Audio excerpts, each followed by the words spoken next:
everybody, to the first episode of Miami Sports Recap of the Week. I'm supposed to upload this on Sunday and last night, but due to circumstances and Twitter polls, I was not able to do so. Sorry about that. So I decided to get this done today because I want to, and it's my passion. So Miami Sports Recap of the Week, what is it? It's me talking about Miami Sports Weekly and the results and how my thoughts are. And basically, we're going to have a conversation. And if this goes well, I kind of want to have a, not the Zoom call, but Discord calls in the future for other Miami fans who want to join in the future if this all goes well. So, yeah, I hope you guys tune in. I hope you're excited for it. And we're talking Miami sports. And yes, I have been inactive on Miami TVG, but not for long because I'm going to make this a strong obligation for me because I want to do this and I'm so excited to do it. I've been doing this since the new year. And before the new year, I did it back 2 years ago and last year, and I stopped doing it because of how pricey it is. You know, subscribing to league passes and NHL subscription.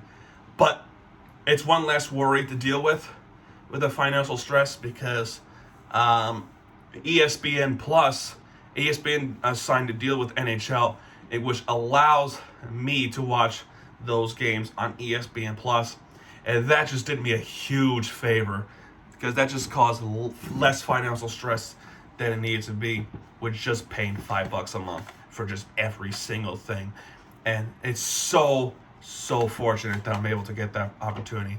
And because of that, I'm able to get those videos done. So that part I'm truly excited for. And yeah, folks, let's get this done fun away. And I'm actually going to wear stuff like these, these nice shirts. This is actually a Florida launch shirt. If you don't know who they are, they were actually the lacrosse team for the formerly called MLL, the Major League Lacrosse. That league has folded to PLL, which is Premier Lacrosse League, which is created by Paul Rebel.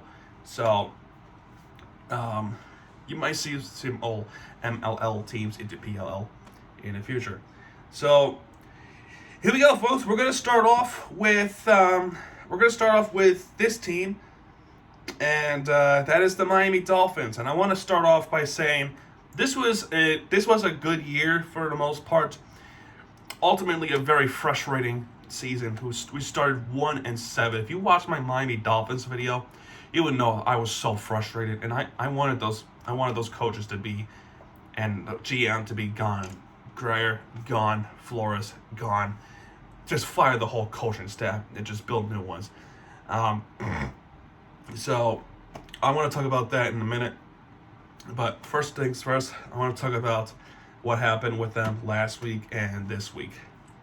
So they started off 1-7. They beat the Patriots, but they lost to the teams like Buffalo twice. Who else did they lose to? Tampa. That was an ugly game. Not Oakland. Las Vegas. We should have won the game if it weren't for those blatant no calls for the refs. So we should have won that game, but we didn't. So we lost to Buffalo, Vegas, the Colts, Tampa, and the game that probably ended the season and the next, Jacksonville, Atlanta, and Buffalo. Who loses to Jacksonville? If you're a Dolphins fan, you can't. You're just not happy with it. And those Jaguar fans are going to say we deserve the win. First off, you won in London. Fuck you. So that ended the season, and the game that probably ended the season, make it worse, is the Atlanta game that we should have won the game, but our defense collapsed at the second half. We just had nothing. And to make matters worse, I was at that game. We should have won the game, but we didn't. And I'm still pissed at it.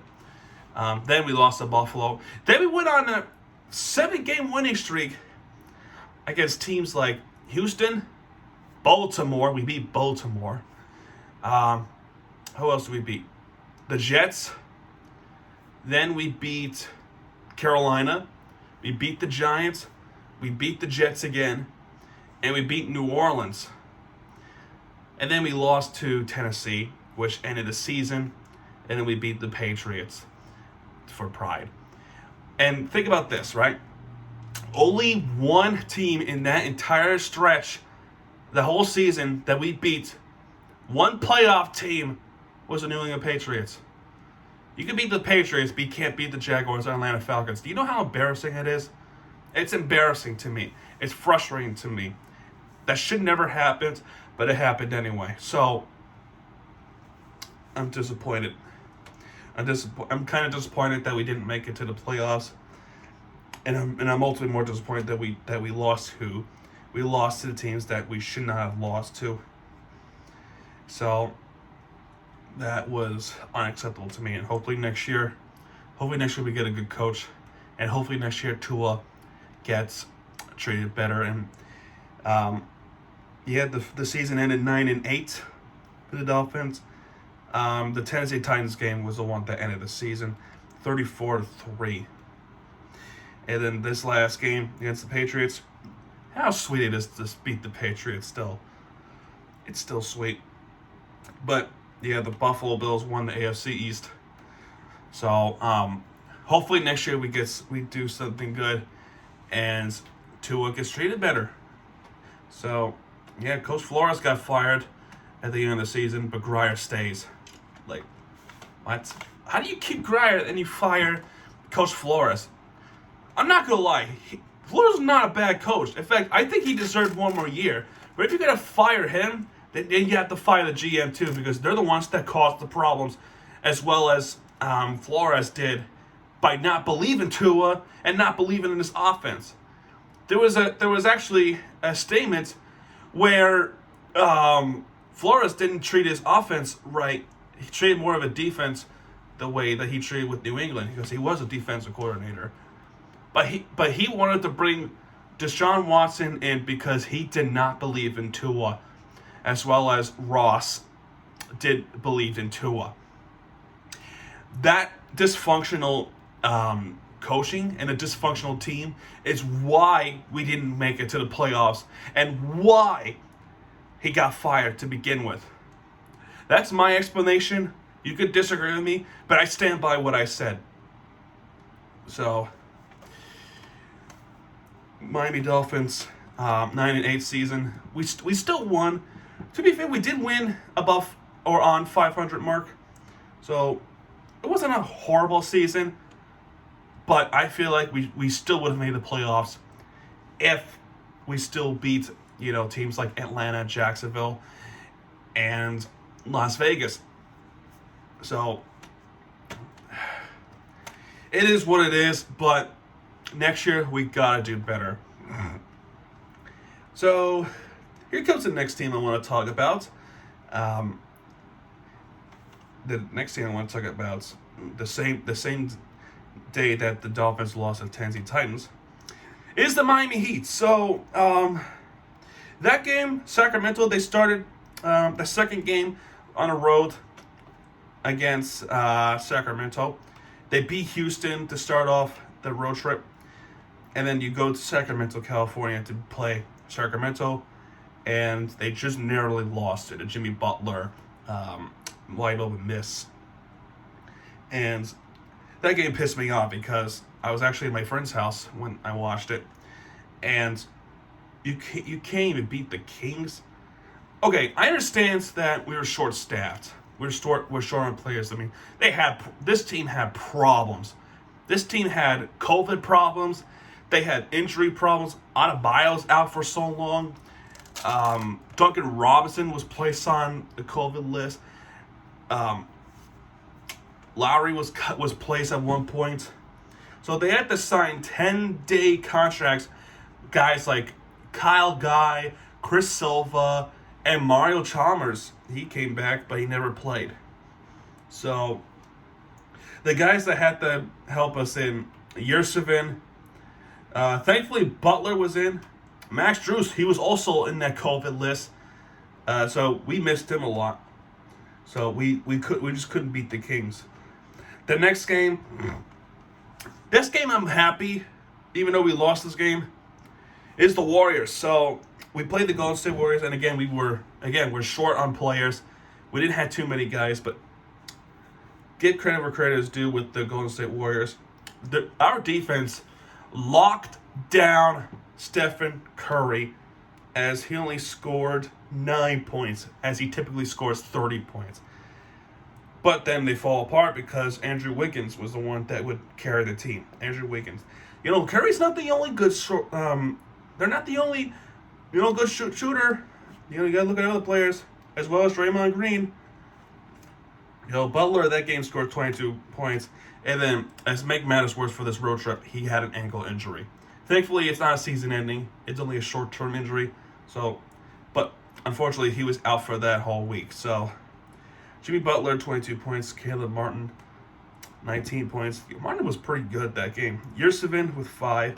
Kyle Lowry with 16. And Tyler Hero with 18 points against the Golden State Warriors. So, we had to regroup against the Trailblazers, and good thing they did. Good thing they came back and up to Portland, and we were able to beat them on the road in a very controversial way. So, what happened here? Strus came back. He scored 25 points. PJ Tucker with 14 points. This guy, PJ Tucker, was also in that list.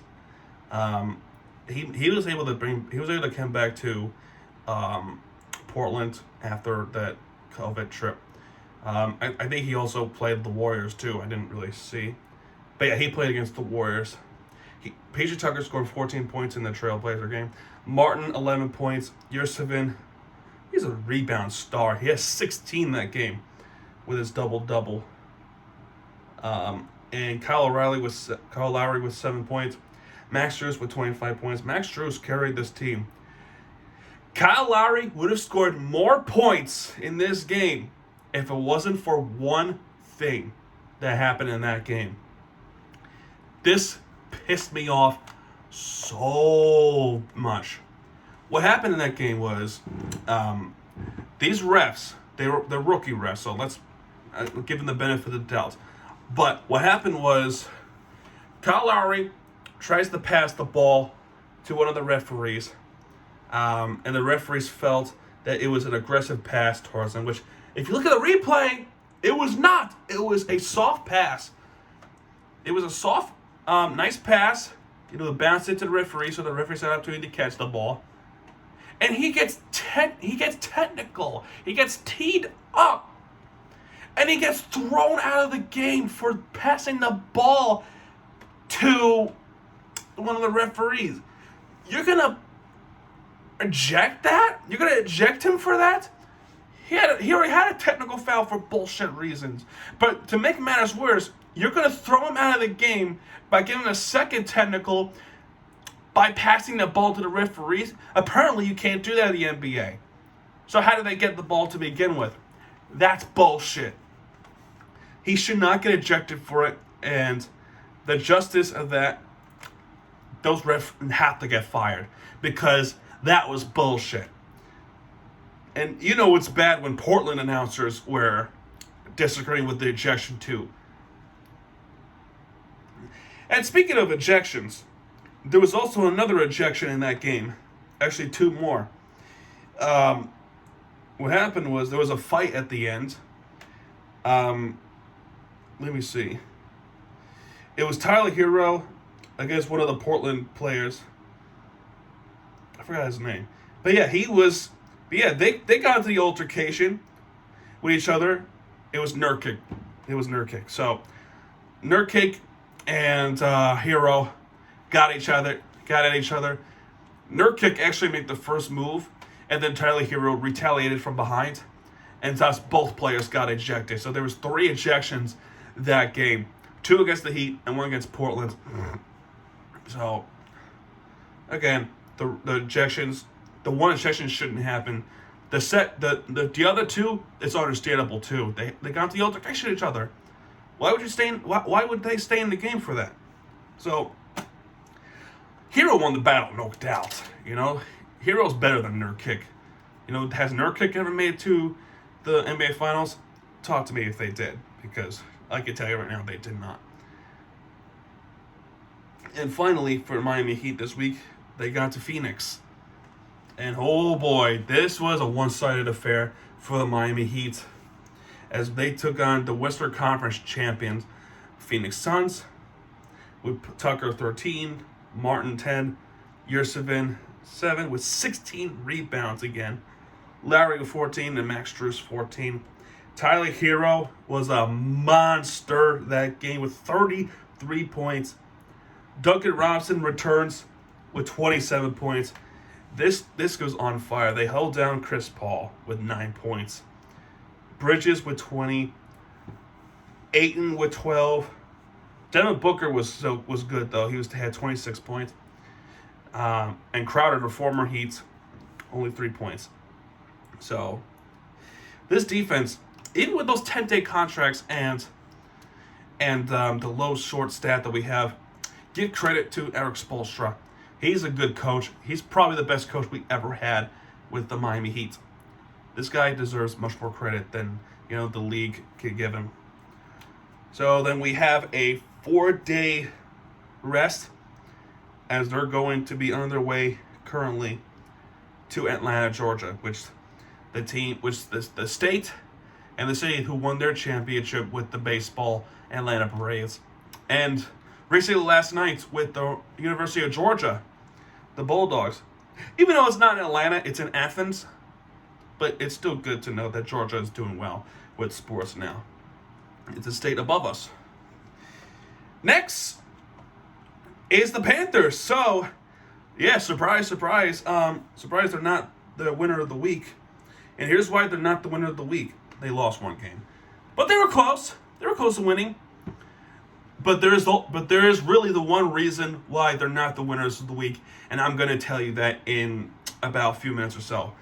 But I want to talk about the Florida Panthers and just how hot this team is. They're probably the best team in the South region. They're in Sunrise, Florida, but it's still a Miami-based team. It's easy to access to if you're on Oakland Park Boulevard. So, I love this team. Here's why. So, Happy New Year, January 1st. Before that, when they had the COVID problems, because they had COVID problems, when they came back on December 27th, or actually, no, scratch that. It wasn't December 27th. It was December 29th. Who played the local team, my current local team right now, is the New York Rangers. So, the New York Rangers came into Sunrise, Florida, as they took the lead. 1-0 by Artemi Panarin, make it 1-0 Rangers. Then Florida responds by Anton Lundell and Mika Savanacek with 2-1 to respond. The third period, it's been all Florida since. But Kenzie Weegar, first goal of the season to make it 2-2. Carter Verhaeghe with 3-2, and Anthony Duclair to seal the game 4-2. But things got interesting near the end with empty net for the Rangers. Chris Kreider actually scored before the game ended to make it 3-4 Florida. Then the next game, December 30th, and the game that I almost want to make them winner of the week if I had to post a video last week. Look at the score. Just look. 9-3. We were one way of tying the record, of the franchise record. 9-3 against Tampa Bay. So we destroyed Tampa. We're capable of it. Anthony Duclair, John Huberdeau, and Frank Vetrano to make it 3-0 in the first period before Zach Bogushin, I don't know how to say his name, but second period, Itu Lushanan make it 4-1. Steven Stamkos, who scored for Tampa, make it 2-4. Maxime Mammon, 98, 5-2. And Anton Lundell make it 6-2. So things are starting to get ugly and it's only going to start the third period. And speaking of third period, Braden points to make it 6-3 from the power play. And Anthony Duclair right away responds to make it 7-3. Next, Aaron Ekblad scores, and Alexander Barkov, a shorthanded goal, because Tampa was on a power play. Shorthanded goal to make it 9-3, to seal the game 9-3.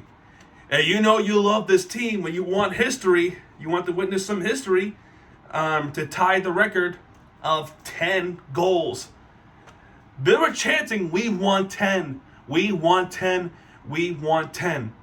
They almost scored 10 points in that rest of the game. Duclair almost had it too.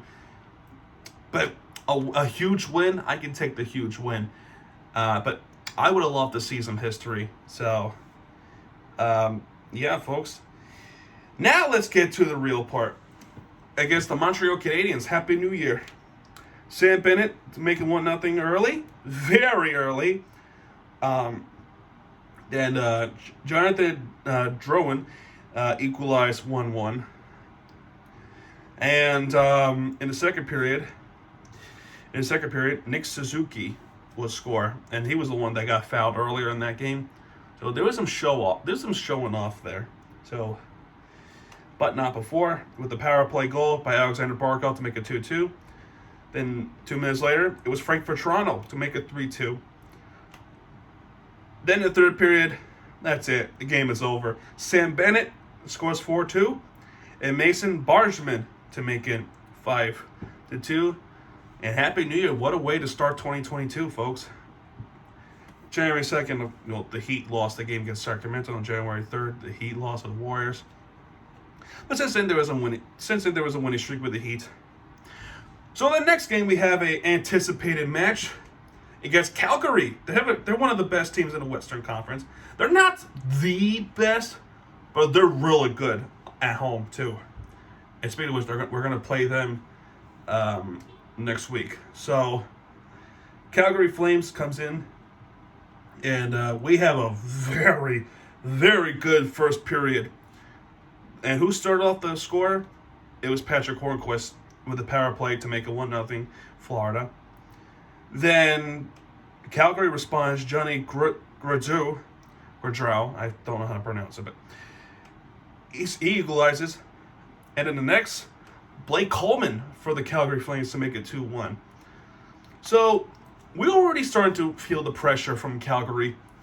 But thanks to Anthony Duclair, tie game. And the guy who knows the Western Conference team so well on the power play, it's the veteran, one of the legends in the hockey league, Joe Thornton, former San Jose Shark, comes in the aid. So, thank you, Joe Thornton.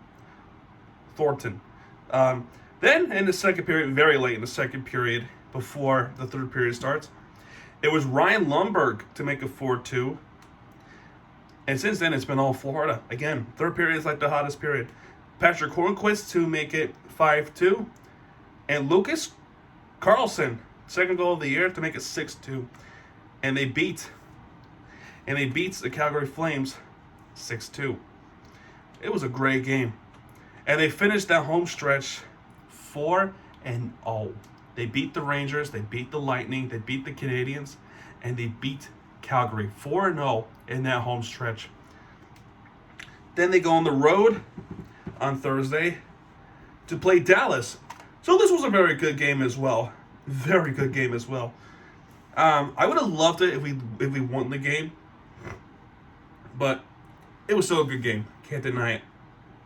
Alexander Barkov starts off 1-0. Michael Raffle to equalize in the first period. And right away, Alexander Barkov with a shorthanded. He got a power play goal, and he got a shorthanded goal in the same game. So he scores 2-1 for Florida. Then things start to get interesting. Dennis Garanov to make it 2-2. Patrick Hornquist responds, make it 3-2. Jason Robertson make it 3-3. And then Dallas takes the lead by Tyler Seguin make it 3-4 Dallas. Then before the third period, Mackenzie Weegar scores for Florida to make it 4-4. So 4-4 in the game. Then the third period, it was Jamie Benn who takes the lead for Dallas 5-4. And just when we were about to give up hope, we have an empty net. And who was it? Who was it that equalized to make it force overtime? Jonathan Huberdeau, 5-5. So nothing happened in overtime. It was a good game. Then in the end, Dallas wins it in the shootouts by Joe Pavelski. Huberdeau misses. Jason Robertson makes this 2-0 on a shootout, and we needed this. We need this goal in the shootout, but ultimately Antoine Liddell didn't make it in for Florida. There was actually one very close moment for Florida in overtime by Alexander Barkov. He could have gone a hat trick that game, but we just couldn't get it in. We couldn't keep that winning streak alive. But in the end, Florida loses to Dallas. They still got 1 point from the shootouts, but it was an overtime loss. So, speaking of overtime, this is the next game against Carolina Hurricanes. So Hurricanes is a big name I want to talk about, and that's one of the reasons. So Jonathan Huberdeau scores 1-0 against Carolina. Teuvo Teravainen make a power play 1-1, and then Carter Verhaeghe make it 2-1 Florida in Raleigh, North Carolina. We've driven through it before. Then in the second period, Carter Verhaeghe to make it 3-1, Brady Skjei to make it 3-2. And then at the very beginning of the third period, it was Seth Jarvis to make it 3-3, and then that's when a lot of close calls in the third period. This was a true test because we were in Raleigh, North Carolina. The Carolina team that is so dangerous on the ice, no matter where. So this was a true test to see if we are one of the best teams. In overtime, we prove that we are the best team in ice hockey right now, because we're capable of beating the Carolina Hurricanes. We're capable of beating the Tampa Bay Lightning. And we're capable of beating the Calgary Flames. We're capable of beating Pittsburgh Penguins, who are on a hot winning streak right now. Who ended the game for Florida? Anthony Duclair to make a 4-3. Assist by Jonathan Huberdeau. And that's game, set, and match. Florida Panthers, the hottest team in Miami right now in Major League Sports. But why are they not number one of my list? Who is number one, and why are they number one? The answer is this. This is the winner of the week. And I hope you agree with me on this, because this team can be special if they can make it on top 25. And that's the men's basketball Miami Hurricanes, and this is why, and I'm going to talk about it in a little while. So to start off the year, we played against the Wake Forest Demon Decons in Coral Gables, and we won 92-84. Isaiah won with 25 points. And by the way, we're undefeated in the conference, the ACC conference, so this is pretty good. Pretty good. With Dak, 5 points, Isaiah won 25, Miller with 17, Moore with 18, and McGusty with 15 points. That name is going to be important. So the next game, I think, was January 5th. Let me see. Yeah, January 5th. This is a close game. I feel like we should have handled it better in the first half, because in the first half, it's been all Syracuse, and it's a New York team, and I can tell you that flat out. It's a New York team. Syracuse, located in the central of New York. So I forgot what county it is. So anyway, back to the game. 44-30 in the first half, and it's been Syracuse. The defense just couldn't get it. And speaking of the defense, they stepped up in the second half. Miami scored 58 points in the second half. We outscored them We outscored them 16 points. We outscored them 16 points. So, or actually 15 points. So, we outscored them 15 points, 58-43 in the second half. And that comeback by Charlie Moore, we just merely beat the Syracuse Orange, and we stay undefeated 4-0 in this conference. And we're 12-3. Gak with no points. Isaiah 114. Miller with 11. Moore with 25 points. He's the one that saved us the game. And McGusty with 19 points. Then the next game. You talk about a close game. This close game right here is why I declared them the winner of the week, the Miami Hurricanes. This game right here made me realize this team is for real. Duke Blue Devils. Duke, that basketball program, you can't, like, in some ways, like, you just feel like that you just, as soon as we play Duke, it's automatic L. Right? You know, Zion Williamson went there. I forgot who else went there. My dad would know, but he's not here. He's not here to tell me.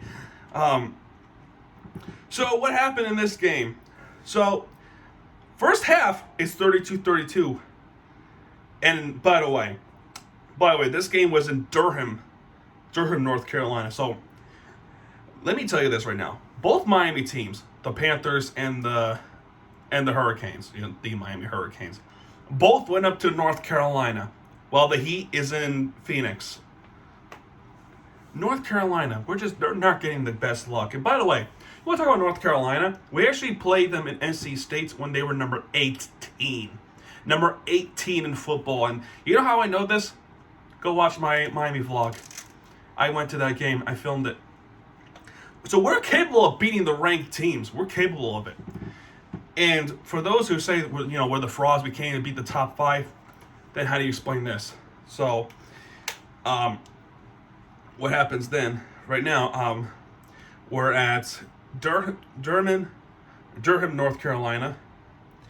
44-32 was the second half score, and it was the Miami Hurricanes. This game was so close. I thought we were going to lose this game, but you know who saved us the game? I'll tell you right now who saved the game. It was not Isaiah Wong, although he's a good shooter. It was not Moore. It was Cameron McGusty with the save and one. Who just chucked it up in the air and just went in. Cameron McGusty saved us the game. That's what, and he made us win the game. Final score 76 Miami Hurricanes and 74 Duke Blue Devils. Not only we improved 13-3, not only we improved 5-0 in the conference, in the ACC conference, but we have beaten a top 5 team for the first time in 2016. This team is so awesome. We're capable. And we're going to prove it tonight against Florida State in Tallahassee. And my friends, that is why I declare them the winner of the week, Miami Hurricanes. And I hope you agree with me on this. This week, tonight, Tuesday night, I don't really post on Tuesdays. I mainly post on Sundays. So Sunday I'm gonna post episode 2. But tonight, Florida Panthers. Florida Panthers versus Vancouver Canucks in Sunrise. Tonight, Miami Hurricanes versus Florida State Seminoles on a road in Tallahassee. I'm watching that game. I'm watching 2 games. And tomorrow night, we start off with the Heat against the Atlanta Hawks in Atlanta, Georgia. So important games. So that's good. That's going to do it for episode 1. I hope you enjoyed this video. Miami, you rock. You're awesome, and I love you all. If you like this video, please subscribe for more content and hit that like button and turn on the notification bell because I'm here every week now. I am here every week, and I want to be that person who provides sports news of the week for Miami. And I hope you have my back, because I do. And when I do, I'll be right there with the FA entertainment you deserve. This is Miami TVG signing out. Good night, folks, and let's go Miami.